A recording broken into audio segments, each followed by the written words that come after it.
Welcome to TG5 news. నేను సుమాంజలి. ముందుగా bulletin లో హెడ్లైన్స్. సంక్రాంతికి ముందు నిషేధిత చైనీస్ మాంజాపై హైదరాబాద్ పోలీసులు ప్రెస్ మీట్. పాలకుర్తి ఎమ్మెల్యే యశస్విని రెడ్డిపై కాంగ్రెస్ నాయకుల ఫిర్యాదు. కర్మాన్ఘాట్ భరోసా హాస్పిటల్లో మానసిక సమస్యలకు అధునాతన చికిత్స. బాచుపల్లి పోలీస్ స్టేషన్ పరిధిలో MDMA నిషేధిత మాదక ద్రవ్యాల అరెస్టులు. అంబర్పేట్ మహంకాళి దేవాలయంలో సోనియా గాంధీ కోసం మృత్యుంజయ హోమం. హైదరాబాద్ సిటీ పోలీసులు నిషేధిత చైనీస్ మాంజాపై స్పెషల్ డ్రైవ్ ను ముమ్మరం చేశారు. నగరం అంతటా దాని అక్రమ విక్రయం, నిల్వ మరియు రవాణాను అరికట్టడానికి పెద్ద ఎత్తున జప్తులు మరియు అరెస్టులు చేశారు. పోలీస్ కమిషనర్ VC సజ్జనార్ నిబంధనలు ఉల్లంఘించే వారిపై జీరో టాలరెన్స్ ను పేర్కొంటూ గట్టి హెచ్చరిక జారీ చేశారు. సంక్రాంతి పండుగ సమీపిస్తున్న నేపథ్యంలో నిషేధిత చైనీస్ మాంజాపై హైదరాబాద్ సిటీ పోలీసులు కఠిన చర్యలు చేపట్టారు. సింథటిక్ లేదా నైలాన్ దారంగా పిలిచే చైనీస్ మాంజా విక్రయం, నిల్వ, రవాణాపై ప్రత్యేక దృష్టి సారించారు. ఈ సందర్భంగా VC సజ్జనార్ IPS మీడియాతో మాట్లాడుతూ సంక్రాంతి ఆనందాల పండుగ అయినప్పటికీ ఆనందం ప్రాణాపాయంగా మారకూడదని హెచ్చరించారు. తీవ్ర ప్రమాదం కలిగించే చైనీస్ మాంజాపై ప్రభుత్వం పూర్తి స్థాయి నిషేధం విధించిందని, నిషేధం ఉన్నప్పటికీ కొంతమంది అక్రమంగా చైనీస్ మాంజాను విక్రయించడం, నిల్వ చేయడం కొనసాగిస్తున్నారని తెలిపారు. చైనీస్ మాంజాను విక్రయించిన, నిల్వ చేసిన, రవాణా చేసిన తక్షణమే క్రిమినల్ కేసులు నమోదు చేస్తామని స్పష్టం చేశారు. మన టాస్క్ ఫోర్స్ ఆఫీసర్స్ స్వయంగా జాయింట్ ఆపరేషన్స్ ని కండక్ట్ చేసి చాలా చోట్ల కేసు పెట్టడం జరిగింది. ఇప్పుడు దాకా మొత్తము 103 కేసుని మనం కట్టడం జరిగింది. దాదాపు 143 మందిని అరెస్ట్ చేయడం జరిగింది. 1,24,52,000 పైన వాల్యూ ఉన్న ఒక బాబిన్స్ని, 6,226 బాబిన్స్ని మనము సీజ్ చేయడం జరిగింది. సో దీని విలువ దాదాపు 1,24,52,000. సో దీనివల్ల కూడా మనము చాలా మందిని దాదాపు 140 మందిని అరెస్ట్ చేయడం జరిగింది. BNS సెక్షన్స్ కాకుండా ఈ వైలేషన్ ఆన్ మనకు ఈ ఒక ఎన్విరాన్మెంట్ ప్రొటెక్షన్ యాక్ట్ అనేది ఉంది 1986. ఇది కూడా చాలా ఒక మంచి యాక్టు. దీనిపైన కూడా చాలా మనము కేసెస్ కట్టడం జరిగింది. ఈ కేసులో బుక్ అయిన వాళ్ళకి 5 సంవత్సరం శిక్ష పడే అవకాశం కూడా ఉంటుంది. మనం కూడా ఈసారి ఎవరెవరు ఈ ఒక కేసులో పట్టుబడి ఉన్నారు, అది చివరి దాకా ఎక్కడ ప్రొడక్షన్ అయింది, ఎవరి దగ్గర తీసుకున్నారనే పైన మనము చాలా గట్టి ఒక ఇన్వెస్టిగేషన్ చేయడం జరుగుతుంది. ఈ ఒక దాడిలో ముఖ్యంగా ఈ కేసు కట్టడంలో మన గోల్కొండ జోను చాలా బాగా చేసింది. టాస్క్ ఫోర్స్ వాళ్ళతో కలిసి చాలా బాగా చేసింది. మన చంద్రమోహన్, మన DCP గోల్కొండ జోను 34 కేసెస్ వాళ్ళ ఆఫీసర్స్ కలిసి కట్టడం జరిగింది. దాదాపు 65 లక్షల వర్త్ బాబిన్స్ని సీజ్ చేయడం జరిగింది. అట్లానే మనం చార్మినార్ జోన్ DCP అయిన కిరణ్ ఖరే కూడా ఆయన నేతృత్వంలో వాళ్ళ సిబ్బంది కూడా బాగా చేశారు. 27 కేసెస్ బుక్ చేయడం జరిగింది.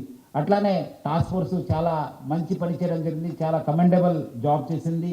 ఇప్పుడు దాకా 67 కేసెస్ని కట్టినారు. 87 మందిని అరెస్ట్ చేయడం జరిగింది. దాదాపు 68 లక్షల విలువైన బాబిన్స్ని మనము సీజ్ చేయడం జరిగింది. 3,439 బాబిన్స్ కూడా మనం సీజ్ చేశాను. సో మనము ఈ షాప్స్ అమ్మే వాళ్ళపైన పాలకుర్తి నియోజకవర్గం కాంగ్రెస్ సీనియర్ నేతలు ఎమ్మెల్యే యశస్విని రెడ్డి అత్త ఝాన్సీ రెడ్డి చర్యలపై కాంగ్రెస్ పార్టీ ఇన్ఛార్జ్ మీనాక్షి నటరాజన్ కు ఫిర్యాదు చేశారు. పాలకుర్తి నియోజకవర్గంలో ఎమ్మెల్యే యశస్విని రెడ్డి అత్త ఝాన్సీ రెడ్డి షాడో ఎమ్మెల్యేగా వ్యవహరిస్తూ కాంగ్రెస్ పార్టీకి తీవ్ర నష్టం కలిగిస్తోందని సీనియర్ నేతలు ఫిర్యాదు చేశారు. ఝాన్సీ రెడ్డి ఏకపక్ష నిర్ణయాలు, అధికార ధోరణి కారణంగా ఇప్పటికే జరిగిన సర్పంచ్ ఎన్నికల్లో కాంగ్రెస్ అభ్యర్థులు ఓడిపోయారని వారు తెలిపారు. ఝాన్సీ రెడ్డి చర్యల వల్ల బలహీనంగా ఉన్న బీఆర్ఎస్ పార్టీ మరింత బలపడుతోంది. ఇది పార్టీ సంస్థాగత నిర్మాణానికి భయంకరంగా దెబ్బతీయడమే కాకుండా నిజమైన కాంగ్రెస్ కార్యకర్తల్లో నిరుత్సాహం కలిగిస్తున్నదని చెప్పారు. నియోజకవర్గంలోని అభివృద్ధి పనుల్లో జోక్యం చేసుకుని అవినీతి అక్రమాలకు పాల్పడుతుందంటూ హెచ్చరించారు. ఈ పరిస్థితి కొనసాగితే రాబోయే స్థానిక సంస్థల మున్సిపల్ ఎన్నికల్లో కాంగ్రెస్ పార్టీకి తీవ్ర నష్టం కలగవచ్చని సీనియర్ నేతలు ఆందోళన వ్యక్తం చేశారు. పాలకుర్తి నియోజకవర్గంలో జరుగుతున్నటువంటి యశస్విని మరి ఝాన్సీ రెడ్డి పరిపాలన బాగలేదని, వారి యొక్క మోనోయిజం, వారి యొక్క షాడోయిజం తోటి ప్రజలు ఇబ్బంది పడతా ఉన్నారని చెప్పి ఈరోజు మీనాక్షి గారికి మేము రిప్రజెంటేషన్ ఇవ్వడం జరిగింది. ఆ రిప్రజెంటేషన్ను మీనాక్షి గారు బాగా స్పందించారు. వారికి మేము కృతజ్ఞతలు చెప్తా ఉన్నాం. ఎందుకంటే కాంగ్రెస్ పార్టీలో మరి ఇటువంటి పద్ధతి ఎక్కడ లేదు. మరి క్రమశిక్షణ లేని వ్యక్తులు, ఒక సిటిజన్షిప్ లేని వ్యక్తి ఈరోజు మా మీద మోనోపలి చేస్తూ ఉన్నదంటే అది కరెక్ట్ కాదు. అధిష్టానాన్ని కూడా మోసం చేసింది. అధిష్టానం మోసం చేసి వైస్ ప్రెసిడెంట్ తీసుకున్నారు. ఆ వైస్ ప్రెసిడెంట్ పై కూడా న్యాయ విచారణ చేసి తక్షణమే వైస్ ప్రెసిడెంట్ తీసేయాలని చెప్పడం జరిగింది కాంగ్రెస్ పార్టీలో. ఎందుకంటే సిటిజన్షిప్ లేని వ్యక్తులకు మన బైలాలో లేదు, కాంగ్రెస్ బైలాలో వైస్ ప్రెసిడెంట్ ఇవ్వడానికి వీల్లేదు. సిటిజన్షిప్ ఉన్నదని చెప్పి కాంగ్రెస్ అధిష్టానాన్ని కూడా మోసం చేయడం జరిగింది. ఆ మోసాన్ని కూడా ఈ రోజు మీనాక్షి గారి దృష్టికి తీసుకుపోయినా ఎటువంటి జరగకూడదు. మరి ఎందుకు ఈ పద్ధతిలో జరుగుతూ ఉన్నది, ఇంతమంది సర్పంచులు ఓడిపోవడానికి కారణం ఏందని చెప్తే వారికి చెప్పడం జరిగింది. అమ్మ, వారి ప్రవర్తన బాగలేదు, ప్రజల్లో ఉండట్లేదు. వాళ్ళు ఎలక్షన్లు కాగానే ఇద్దరు అత్తాకోడళ్ళు ఇద్దరు చదువుకొని అమెరికా వెళ్ళిపోయినరు. మరి ఈరోజు ప్రజలకు ఏ కష్టం వచ్చినా చూసేవాళ్ళు లేడు. చూసే నాయకులను మమ్మల్ని అందరినీ అసమ్మతిగా దయాకర్ రావు ద్రోహులుగా చిత్రీకరిస్తూ ఉన్నది. మరి దయాకర్ రావు వదిలిపెట్టుకొచ్చిన వాళ్ళు కూడా చాలా మంది ఉన్నారు ఇక్కడ. మరి వీళ్ళందరినీ కూడా మళ్ళీ ద్రోహులుగా చిత్రీకరించడం, ఆమె డబ్బులు వసూలు చేయడం, ఆమె ఈ పద్ధతులన్నీ బాగలేక మేము వ్యతిరేకిస్తే మమ్మల్ని అసమ్మతి అనే ముద్ర వేయడం జరిగింది. ఈ రోజు అందుకనే మేము మీనాక్షి గారు కలిసి చెప్పడం జరిగింది. అమ్మ, ఆమె కాలువల పేరు చెప్పి కోట్ల రూపాయలు కూడా ఎంపీ ఫండ్ తీసుకోవడం జరిగింది. ముఖ్యంగా ఎంపీ గారిని కూడా ఆమె ఇచ్చినటువంటి ఫండ్స్ కూడా కనీసం ఈ రోజు వరకు కూడా నియోజకవర్గ ప్రజలకు చెప్పలే. ఎంపీ గారు 6 నియోజకవర్గాలు తిరుగుతూ ఉన్నది. పాలకుర్తి నియోజకవర్గానికి మీరు ఎందుకు రావట్లేదు? నిన్న మేము ఎంపీ గారిని అడిగితే నన్ను ఎమ్మెల్యే గారు పిలవాలి కదా అని చెప్పి ఎంపీ గారు చెప్పుకోవడం జరిగింది. మరి ఎమ్మెల్యే గారు, ఎంపీ గారు ఇప్పటికి ₹1 కోటి నిధులు ఇచ్చిండ్రు. ఆ నిధులు కూడా ఏం చేస్తా ఉన్నారో కార్యకర్తలకు తెలియకుండా అయిపోయింది. ఏ ఎంపీ అయినా గతంలో చరిత్రలో ఆ శాసనసభ నియోజకవర్గానికి వచ్చినప్పుడు ఇగో ఇన్ని ఎంపీ గారు నిధులు వచ్చినాయి, ఇన్ని గ్రామాలకి అభివృద్ధి పనులకు ఇచ్చినామని చెప్పుకునేది. ఇప్పటి వరకు మా ఎమ్మెల్యే కానీ, మా ఝాన్సీ రెడ్డి గారు కానీ మరి ఎవ్వరు కూడా ఎంపీ నిధులు ఏం చేశారో తెలియదు. అంతకన్నా ముందు ట్రస్ట్ పేరు మీద కాలువలు తీసినామని చెప్పి ఆ కాలువలకి ఎంపీ నిధులు తీసుకున్నట్టు మాకు ప్రూఫ్ అయింది. ఆ పైసలు కూడా 40-50 లక్షలు డ్రా చేసుకున్నట్టు తెలిసింది. వీటన్నిటిని కూడా ఈరోజు మీనాక్షి గారు ఇవ్వడం జరిగింది. మరియు ముఖ్యమంత్రి గారు కూడా ఈరోజు ఇవ్వబోతా ఉన్నాం. ఇప్పుడు గాంధీ భవన్లో పీసీ ప్రెసిడెంట్ గారు కూడా ఇవ్వబోతా ఉన్నాం.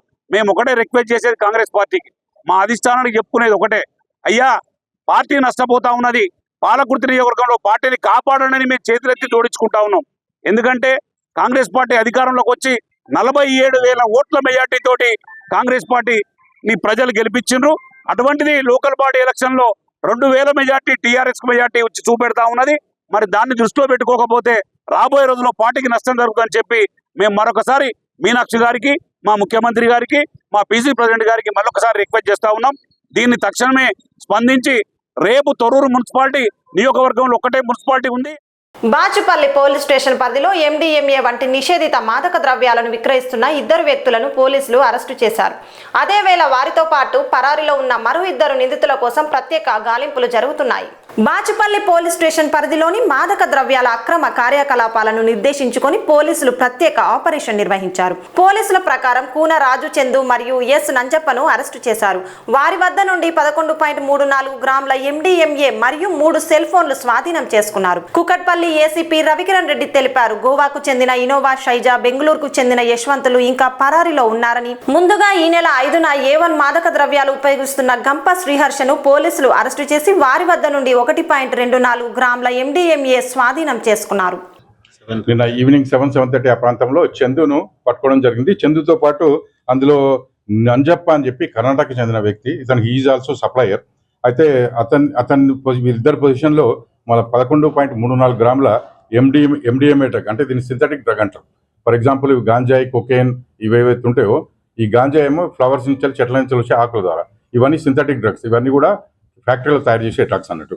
వీళ్ళని పట్టుకున్న తర్వాత వీళ్ళు ఇంకో 2 పేర్లు, అంటే వాళ్ళకి ఎవరు సప్లై చేస్తున్నారు అన్న విషయాన్ని కూడా వాళ్ళు చెప్పడం జరిగింది. వాళ్ళ పేర్లు కూడా షైజా, యశ్వంత్ అని చెప్పి, వాళ్ళిద్దరు కూడా బెంగళూరులో ఉంటారని చెప్పి, కర్ణాటక స్టేట్ బెంగళూరు ఉంటారని చెప్పినారు. ఈ ముగ్గురిని మాత్రం ఫస్ట్ మనం ఇమీడియట్గా హర్షాన్ని మాత్రం మనం ఎప్పుడైతే కన్జ్యూమర్ వారిని కోర్టుకు పంపించడం జరిగింది.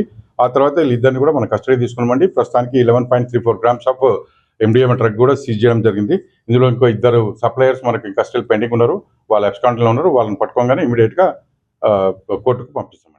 యూపీఏ చైర్పర్సన్ సోనియా గాంధీ త్వరగా కోలుకోవాలని అంబర్పేట్ మహంకాళి దేవాలయంలో మృత్యుంజయ హోమం నిర్వహించారు. కాంగ్రెస్ సీనియర్ నేత వి హనుమంతరావు ఆధ్వర్యంలో జరిగిన ఈ కార్యక్రమానికి పలువురు పార్టీ నేతలు, ఆలయ కమిటీ సభ్యులు హాజరయ్యారు.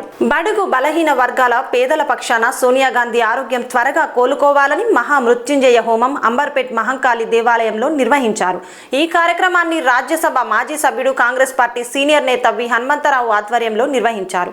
మాకు పూర్తిగా విశ్వాసం ఉంది, అమ్మవారి ఆశీర్వాదం ఆశీర్వాదంతో సోనియా గాంధీ ఆరోగ్యంగా తిరిగి ప్రజలకు సేవ చేయాలన్నది మా ఉద్దేశం. హోమంలో మాజీ కార్పొరేటర్ జ్ఞానేశ్వర్ గౌడ్, నారాయణ స్వామి, శంభుల శ్రీకాంత్ గౌడ్, గడ్డం శ్రీధర్, కృష్ణ గౌడ్, గారగంటి రమేష్, దిద్ది రాంబాబు మరియు ఆలయ కమిటీ సభ్యులు పాల్గొన్నారు.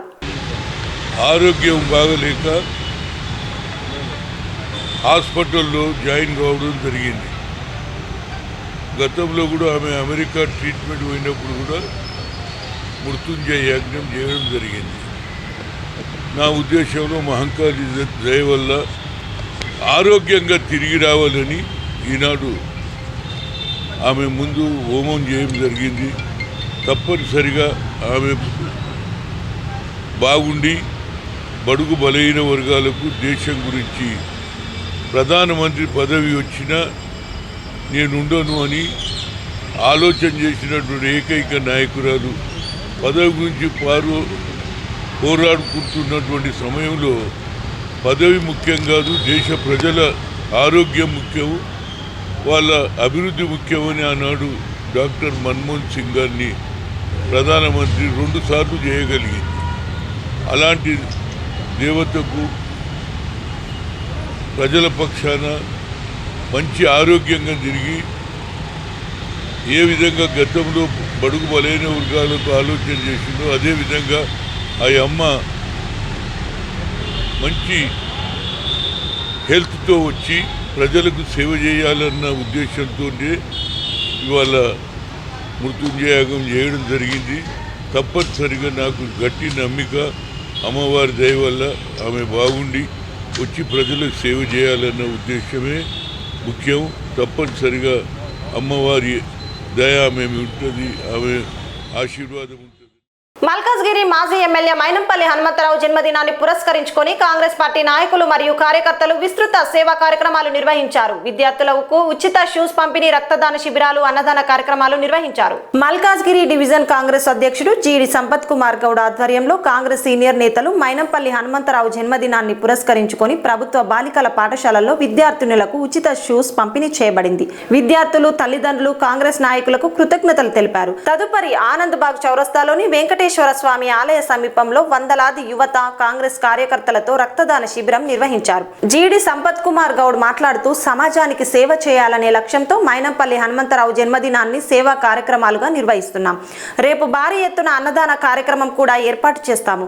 ప్రజలందరూ పాల్గొని విజయవంతం చేయాలని కోరుతున్నామన్నారు. ఈ కార్యక్రమాల్లో కాంగ్రెస్ నాయకులు, కార్యకర్తలు మరియు స్థానిక ప్రజలు పెద్ద సంఖ్యలో పాల్గొన్నారు. ఈరోజు మల్కాజ్గిరి డివిజన్ ఆధ్వర్యంలో హనుమంతన్న గారి జన్మదినం పురస్కరించుకొని నిన్న నుంచి మా మల్కాజ్గిరి డివిజన్లో వివిధ సేవా కార్యక్రమాలు నిర్వహించుకోవడం జరుగుతుంది. జనవరి 10వ తారీఖున మా ప్రీతమ నేత, డైనమిక్ లీడర్ శ్రీ మైనంపల్లి హనుమంతన్న గారి జన్మదినం. దాన్ని పురస్కరించుకొని ఈ 4 రోజులు కంటిన్యూ మా మల్కాజ్గిరి డివిజన్లో ప్రతిరోజు ఒక సేవా కార్యక్రమం నిర్వహించుకోవడం జరుగుతుంది. ఇందులో సేవా కార్యక్రమం భాగంగా హనుమంతన్న అంటేనే సేవ, సేవ అంటే హనుమంతన్న. సో వారిని ఆదర్శంగా తీసుకొని మేము మా మల్కాజ్గిరి డివిజన్లో నిన్న జిల్లా పరిషత్ ప్రైమరీ గర్ల్స్ స్కూల్లో ఒక 183 మంది పిల్లలకి 1వ తరగతి నుంచి 5వ తరగతి చదువుతున్న పిల్లలకి షూజు మరియు సాక్సులు అన్నగారిని పిలిపించి అక్కడ అన్నగారి సమక్షం. వరంగల్ జిల్లా నర్సంపేట, రాజంపేట గ్రామ ఫ్రెండ్స్ ఆధ్వర్యంలో అశోక్ నగర్ సైనిక్ స్కూల్ గ్రౌండ్ లో ఉమ్మడి జిల్లా స్థాయి క్రికెట్ టోర్నమెంట్ ఘనంగా ప్రారంభమైంది. ఈ కార్యక్రమానికి నర్సంపేట సిఐ రఘుపతి రెడ్డి, ఎస్ఐ రవికుమార్ ముఖ్య అతిథులుగా హాజరయ్యారు. సిఐ, ఎస్ఐ ఆధ్వర్యంలో అధికారికంగా ప్రారంభమైన ఈ క్రికెట్ టోర్నమెంట్ లో వారు స్వయంగా మైదానంలో క్రికెట్ ఆడి యువతను ఉత్సాహపరిచారు. ఈ సందర్భంలో వారు క్రీడలు యువతలో క్రమశిక్షణ, స్నేహభావం, శారీరక దృఢత్వాన్ని పెంపొందిస్తాయని తెలిపారు. వివిధ మండలాల నుంచి వచ్చిన జట్లు టోర్నమెంట్ లో పాల్గొంటూ పెద్ద సంఖ్యలో క్రీడాభిమానులు ఆటలను ఉత్సాహంగా వీక్షించారు. నిర్వాహకులు ఈ పోటీలు విజయవంతంగా కొనసాగాలని ఆకాంక్షించారు. రాజపేట యూత్ ఆధ్వర్యంలో ఖానాపూర్ సైనిక్ స్కూల్ గ్రౌండ్ లో క్రికెట్ పోటీలు ప్రారంభం అయినాయి. ఈ రాజపేట యూత్ వాళ్ళు ఎంతో కష్టపడి యూత్ గురించి క్రికెట్ టోర్నమెంట్ నిర్వహిస్తున్నారు, జిల్లా స్థాయి క్రికెట్ టోర్నమెంట్ నిర్వహిస్తున్నారు. వారందరికీ యూత్ ఆర్గనైజర్స్ కి అందరికీ కూడా అభినందనీయం. ఈ గ్రౌండ్ అందజేసిన సైనిక్ స్కూల్ ప్రిన్సిపాల్ గారు కూడా అభినందనీయం. క్రీడాకారులు చాలా పెద్ద ఎత్తున ఉత్సాహంగా పాల్గొంటున్నారు. యూత్ అందరూ కూడా ఇట్లాంటి క్రీడలలో పాల్గొని వాళ్ళ హ్యాపీగా ఉండగలరు. వాళ్ళ యొక్క శారీరక సామర్థ్యాన్ని, మానసిక సామర్థ్యం కూడా ఈ క్రీడల వల్ల ఆడడం వల్ల పెరుగుతుంది. మల్కాజ్గిరి కమిషనరేట్ పరిధిలో దొంగతనానికి గురైన మొబైల్ ఫోన్లను గుర్తించి పోలీసులు భారీ విజయాన్ని సాధించారు. 2,08,00,000 విలువైన 1000కి పైగా మొబైల్ ఫోన్లను స్వాధీనం చేసుకుని బాధితులకు అందజేశారు. మల్కాజ్గిరి కమిషనరేట్ పరిధిలోని వివిధ పోలీస్ స్టేషన్ల పరిధిలో దొంగతనానికి గురైన 2,08,00,000 విలువైన 1,039 మొబైల్ ఫోన్లను పోలీసులు స్వాధీనం చేసుకున్నారు. మల్కాజ్గిరి మరియు ఎల్బీ నగర్ పోలీస్ స్టేషన్ పరిధిలో ప్రజలు పోగొట్టుకున్న మొబైల్ ఫోన్లను CEIR central equipment identity register system ద్వారా గుర్తించినట్లు పోలీసులు తెలిపారు. ఎల్బీ నగర్ సిసిఎస్ పోలీసులు మరియు మల్కాజ్గిరి పోలీసులు సంయుక్తంగా ప్రత్యేక డ్రైవ్ నిర్వహించి ఈ మొబైల్ ఫోన్లను గుర్తించి స్వాధీనం చేసుకున్నారు. నేరేడ్మెట్లోని మల్కాజ్గిరి పోలీస్ కమిషనరేట్ కార్యాలయంలో పోలీసులు అధికారులు ప్రెస్ మీట్ నిర్వహించి స్వాధీనం చేసుకున్న మొబైల్ ఫోన్లను బాధితులకు అధికారికంగా అందజేశారు. మొబైల్స్ మిస్ప్లేస్ అవ్వచ్చు లేదా డిస్ప్లేస్ అవ్వచ్చు. దానికి we have central equipment identity registry CEIR. ఈ సిఈఐఆర్ పోర్టల్లో మీరు అప్లోడ్ చేస్తే మొబైల్ ఫోన్స్ రికవరీ అయ్యే ఛాన్సెస్ ఉంటాయి. సో ఫార్ మనం మల్కాజ్గిరి కమిషనరేట్లో 1,039 ఫోన్లు రికవర్ చేయడం జరిగింది. అవి ఈరోజు కొంతమందికి డిస్ట్రిబ్యూట్ చేయడానికి ఈ ప్రోగ్రామ్ ఆర్గనైజ్ చేయడం జరిగింది. సో యూ కెన్ సీ ఎదురుగా ఉన్న ఫోన్స్ ఇవి మా crime streams CCS LB Nagar and CCS Malkajgiri వాళ్ళు కంటిన్యూస్గా దీన్ని పర్సూ చేస్తూ ఈ మొబైల్ ఫోన్స్ అన్ని రికవర్ చేయడం జరిగింది. అండ్ విక్టిమ్స్ ఆర్ ఎవరైతే లూజ్ అయ్యారో వాళ్ళందరికీ will distribute them. And we're issuing public advisory also. Public advisory issue చేస్తున్నాము. మీకు తెలిసిన వాళ్ళు కానీ ఫ్రెండ్స్ కానీ ఇది పాస్ ఆన్ చేయండి. Especially students. నా రిక్వెస్ట్ ఏంటంటే స్టూడెంట్స్ మీ ఎడ్యుకేషనల్ డేటా కానీ మీ ఇంజనీరింగ్ డేటా ఆర్ ఏదైనా సరే మొబైల్ ఫోన్స్లో స్టోర్ చేసుకున్నప్పుడు తర్వాత ఆ డేటాని మీ పర్సనల్ కంప్యూటర్స్లో స్టోర్ చేసుకోవడం బెటర్. ఇట్లా మిస్ అయినప్పుడు మొబైల్స్ డేటా సైబరాబాద్ పరిధిలోని సంగారెడ్డి జిల్లా కొల్లూరులో రాత్రికి రాత్రే భారీ భూకబ్జా ప్రయత్నం జరిగింది. 200 మందికి పైగా గుర్తు తెలియని వ్యక్తులు వచ్చి సెక్యూరిటీ గార్డులను కిడ్నాప్ చేసి వాచ్మెన్ దంపతులను బెదిరించారు. కొల్లూరులో జి మాధవి వైఫ్ ఆఫ్ భగవంతరెడ్డికి చెందిన సర్వే నెంబర్ 192/A9 లోని 5 ఎకరాల 12 గుంటల భూమి మరియు చదలవాడ శ్రీనివాస్ కు చెందిన 4 ఎకరాల భూమిలో రాత్రి 9 గంటలకు దాడి జరిగింది. ప్రైవేటు భూమిలో టేకు వెదురు చెట్లు నరికేసి కంటైనర్ ను ఏర్పాటు చేశారు. టింబర్ డిపో ప్రహారీ గోడను జేసీబీలతో తొలగించారు. రేలింగ్ పైపులు, నేమ్ బోర్డులతో డీసీఎం ట్రాలీ వాహనాల్లో వచ్చిన వారు సెక్యూరిటీ గార్డులను కిడ్నాప్ చేసి వాచ్మెన్ దంపతులను బెదిరించారు. సెక్యూరిటీ గార్డు ఒక వ్యక్తి ఫోన్ ద్వారా సూపర్వైజర్ కు సమాచారం ఇవ్వడంతో కొల్లూరు పోలీసులు ఘటనా స్థలానికి చేరుకున్నారు. ఈ ఘటనపై కొల్లూరు సిఐ గణేష్ పటేల్ స్థలాన్ని పరిశీలించి బాధితుల ఫిర్యాదుపై దర్యాప్తు ప్రారంభించారు. నా పేరు మాధవి అండి. ఈ భూమిని మేము 99లో కొనుక్కున్నాము. అప్పటి నుంచి మాకు అప్పుడే వితిన్ 1 year ఎలక్ట్రిసిటీ తీసుకున్నాము. కాంపౌండ్ వాల్ ఉంది, అన్నీ ఉన్నాయి. పంట పండించుకుంటా ఉన్నాం. ఏది ఉంటే అది. కొంచెం రాళ్ళ భూమి, ఉల్లువలని, టమాటా తోటని సింపుల్గా అయ్యేవేవో చేస్తూ ఉన్నాం. సన్ఫ్లవర్, పొద్దుతిరుగుడు పూలు అవన్నీ వేస్తూ ఉంటుంది. మాకు ఊరికే భూమి పచ్చగా కనిపించడానికి చేస్తూ ఉంటుంది. రీసెంట్గా మాకు ఇంకా వేరే పనులతో బిజీ అయిపోయి పైగా ఇది వీళ్ళు కూడా లేక ఫ్యూ మంత్స్ నుంచి మా వెనకాల స్కూల్ ఉందండి. స్కూల్ వాళ్ళు బస్సులు పెట్టుకుంటామంటే మేము వ్యవసాయం ఆపేసరికి వాళ్ళు బస్సు పెట్టుకుంటామని పెట్టుకోమన్నాము. వాళ్ళే నైట్ కూడా చూసుకుంటామన్నారు. సెక్యూరిటీ వాళ్ళదే ఉంటుంది. రాత్రికి రాత్రి 10 తర్వాత ఎవరు 200 మంది వచ్చినారంటే ఇక్కడ ఉన్న సెక్యూరిటీ ముగ్గురిని బెదిరించి వాళ్ళని భయపెట్టేసి వాళ్ళ ఫోన్లు లాక్కొని ఒక రూమ్లో వేసి లాక్ చేస్తారంట. మా ఎదురుగా మేము 99లో పెట్టిన 99 అంటే మేము 2000లో పెట్టి ఉంటాము. వెదురు చెట్లు చాలా పెద్దగా అయినాయి. మా కాంపౌండ్ వాల్ చెట్లు సగం కాంపౌండ్ వాళ్ళని పడగొట్టి ఆ చెట్లను కూడా తోసేసారు చేసి.